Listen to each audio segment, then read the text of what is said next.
suit the current zeitgeist, there's a version of Vauxhall's 5th generation Corsa Supermini, this car, the Corsa-e, that's fully battery powered. But would you want to pay the significant premium necessary to get it? Time to check out this little battery powered hatch.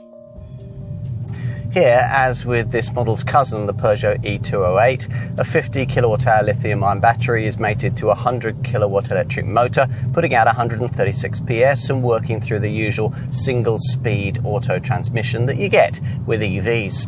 Like all electric vehicles, this one develops all its torque all at once and simply hurls itself away from rest. The 30 mile an hour mark is reached in just 2.1 seconds, and 60 miles an hour is crested in only 7.6 seconds, disguising the fact that, also like all EVs, this zero emissions variant has a bit of a weight problem. That drivetrain adds over 300 kilograms of bulk.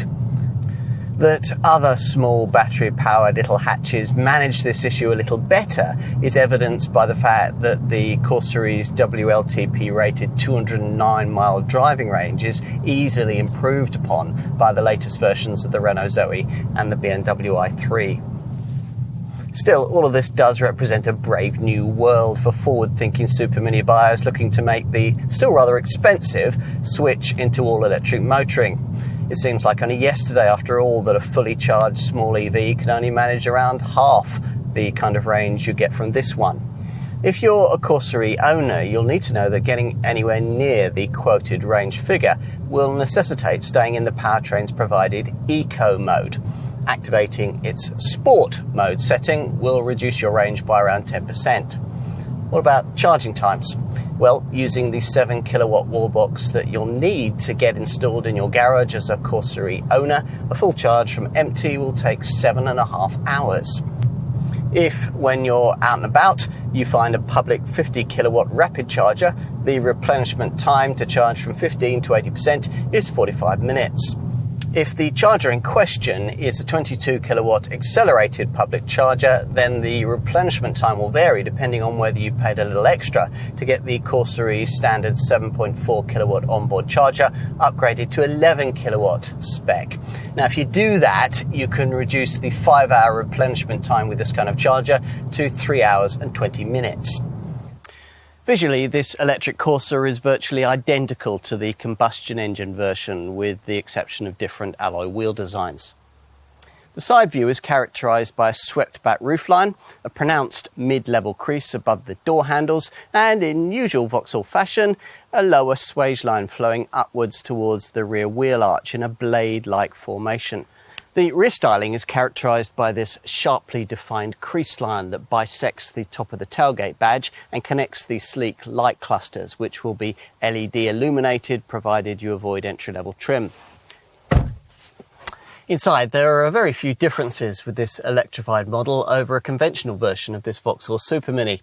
If you've driven a Corsa before, as most of us have, the Griffin badge on the steering wheel will be the only thing you'll recognise about this one.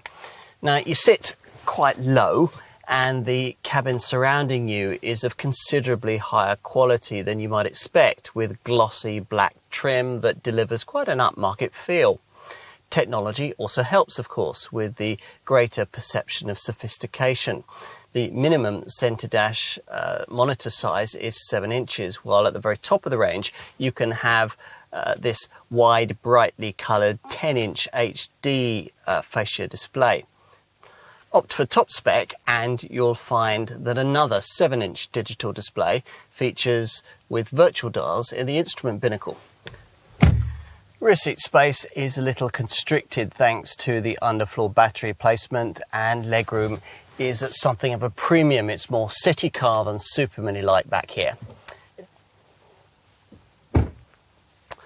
Boot room is exactly the same as with the combustion engine versions, 309 litres, extendable to 1,118 litres when you fold the rear bench. For the time being, this is pretty much state-of-the-art in terms of full electric small cars. Yes, you can get the same technology in a Peugeot E208 or a DS3 Crossback E-Tense, and yes, other compact EVs like the Renault Zoe and the BMW i3 will take you a little further on a single charge. But this Vauxhall will reach a far wider audience than any of the models just mentioned. it will play a key part in democratising the idea of a supermini EV, and that makes it a very important car indeed.